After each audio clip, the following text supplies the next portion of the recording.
নিজেদের ভালো থাকার স্বার্থে দেশব্যাপী গাছ লাগানো অব্যাহত রাখার তাগিদ দিয়েছেন প্রকৃতি ও জীবন ফাউন্ডেশনের চেয়ারম্যান প্রকৃতি বন্ধু বীর মুক্তিযোদ্ধা মুকিত মজুমদার বাবু। দেশব্যাপী সবচেয়ে বেশি বৃক্ষরোপণ করা প্রকৃতি ও জীবন ক্লাবকে পুরস্কৃত করে তিনি বলেন, বৈশ্বিক উষ্ণতা ও জলবায়ু অভিঘাত মোকাবেলায় বৃক্ষরোপণের বিকল্প নেই। প্রকৃতি ও জীবন ক্লাবের সম্মেলনে যোগ দিয়ে ব্যাপক সবুজায়ন ও সমন্বিত উদ্যোগে গুরুত্ব আরোপ করেন বিশিষ্টজনেরা। সাদি মাহমুদের রিপোর্ট।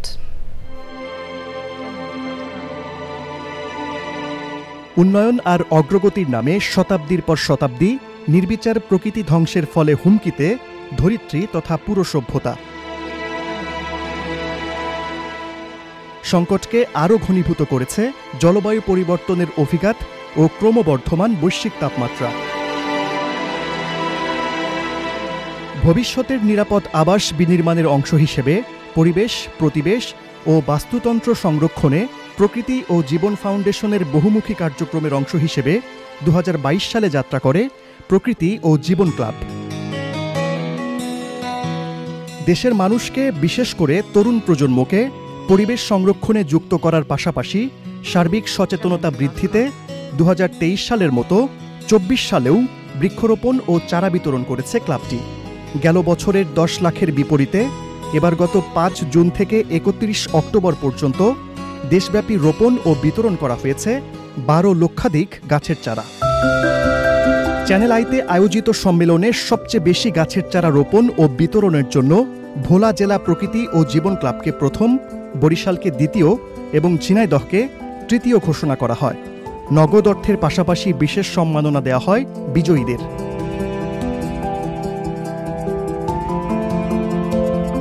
এক চারা লাগিয়েছি 30,000 গাছ এবং 20,000 গাছ আমরা প্রত্যেকে দিয়েছি। এই পুরস্কার আমাদেরকে আরো সামনে এগিয়ে যেতে পথ দেখাবে। ভবিষ্যতে আমাদের এই কাজের অনুপ্রেরণা যোগাবে আজকের এই মূল্যায়ন। পুরস্কৃত করা হয় পরিবেশ, প্রকৃতি নিয়ে প্রবন্ধ লেখা সেরা 3 জনকে। সেই শব্দে প্রকৃতির সাথে থেকে যেতে চাই, ভালোবেসে যেতে চাই আমার দেশকে। উদ্যোগের উচ্ছ্বসিত প্রশংসা করে পরিবেশ ও নিজেদের জন্য বিনিয়োগ হিসেবে বৃক্ষরোপণ কর্মসূচিকে সামাজিক আন্দোলনে পরিণত করার আহ্বান জানিয়েছেন বিশিষ্টজনরা। অলরেডি ভোট দাও, আবার আজকে আবার বাড়তি একটা কিছু দিলেন, আমি এটা কালাকাল মনে রাখবো। মরণ পর্যন্ত আমার সন্তানেরা অত্যন্ত আনন্দিত হবে, অত্যন্ত খুশি হবে।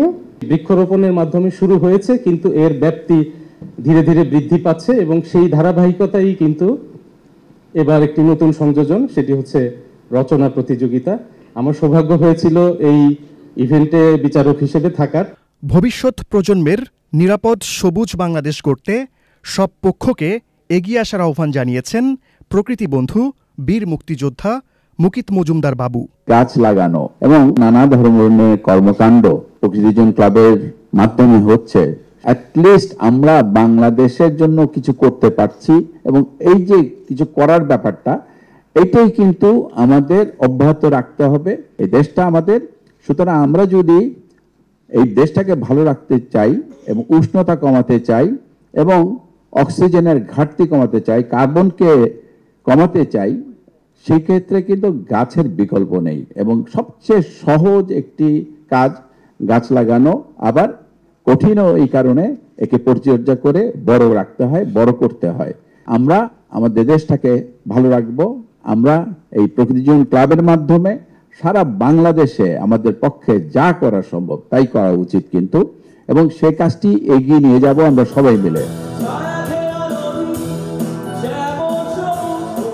বিপন্ন বাস্তুতন্ত্র পুনরুদ্ধারে যুগের অধিক দেশ বিদেশে কাজ করে যাচ্ছে প্রকৃতি ও জীবন ফাউন্ডেশন।